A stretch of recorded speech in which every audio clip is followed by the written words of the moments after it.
ஆறுமுக குமார் டைரக்ஷன்ல விஜய் சேதுபதி, ருக்மிணி வசந்த், யோகி பாபு இவங்கெல்லாம் சேர்ந்து நடிச்சிருக்கிற படம் தான் ஏஸ். இந்த படத்தை இன்னைக்கு தியேட்டர்ஸ்ல ரிலீஸ் பண்ணிருக்காங்க. இந்த ஏஸ் படம் எப்படி இருக்குன்னு பார்க்கலாம். இந்த படத்தோட கதை என்னன்னா, இந்த ஏஸ் படம் ஃபுல்லாவே மலேசியா பேக் டிராப்ல தான் நடக்கும்.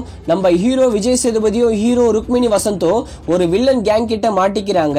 அவங்க கிட்ட இருந்து தப்பிக்கணும்னா நிறைய காசுகளை கொடுத்தாதான் நம்ம விஜய் சேதுபதி அவங்க கிட்ட இருந்து தப்பிக்க முடியும்னு சொல்றாங்க. அதனாலேயே நம்ம விஜய் சேதுபதி ஒரு ஹைஸ்ட் பிளான் பண்றாரு. அந்த ஹைஸ்ட் இவங்க பிளான் பண்ண மாதிரி முடிச்சாங்களா, இவங்க இந்த ஹைஸ்ட் எப்படி பண்றாங்கன்றதுதான் இந்த ஏஸ் படத்தோட மீதி கதையே. ஏஸ் படத்தோட பாசிட்டிவ்னா, இந்த படத்தை நான் சத்தியமா எதிர்பார்க்கவே இல்லை. இந்த படத்தோட போஸ்டர் மற்றும் ட்ரெய்லரை பார்த்த உடனே நான் முடிவு பண்ணிட்டேன் கண்டிப்பா இந்த படம் தேராதுன்னு. ஆனா படம் அன்எக்ஸ்பெக்டட் பண்ணிடுச்சு.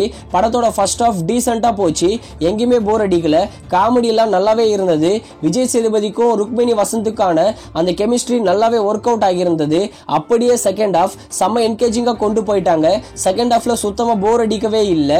அந்த மாதிரி ஒரு ஸ்கிரீன் பிளே பண்ணி படம் ஓகேவான படமா மாத்திட்டாங்க. அதே மாதிரி விஜய் சேதுபதி அவங்களுக்கு கொடுத்த ரோலை நல்லாவே நடிச்சிருக்காரு. ருக்மிணி வசந்த் பார்க்க அழகா இருக்காங்க. யோகி பாபுவோட இந்த காமெடி இந்த படத்துல ஓரளவுக்கு ஓகேவா தான் இருக்கு, நல்லாவும் ஒர்க் அவுட் ஆகிருக்கு. காமெடியும் சிரிக்கிறதுக்கு நல்லாவே இருக்கு. படத்தோட நெகட்டிவ்னா படத்தோட விஷுவல்ஸ் தான். படத்தை பார்க்கறதுக்கு ஓல்டு மூவியை பார்க்குற மாதிரியே இருக்கு. ஒரு 5 இயர்ஸ்க்கு முன்னாடி படம் பார்க்குற மாதிரி ஒரு ஃபீலை கொடுக்குது. அதுக்கு முக்கியமான காரணம் விஷுவல் தான். விஷுவல் மட்டும் கொஞ்சம் கலர் சேஞ்சிங்லாம் பண்ணியிருக்கலாம். இந்த படம் ஃபுல்லாவே மலேசியால தான் நடக்கும். மலேசியாக்கான சினிமோட்டோகிராஃபியை நல்லாவே பண்ணியிருந்தாங்க. இந்த படத்தோட இன்னொரு குறைன்னு பார்த்தா லாஜிக் மிஸ்டேக். நிறைய லாஜிக் மிஸ்டேக் இந்த படத்துல இருக்கு.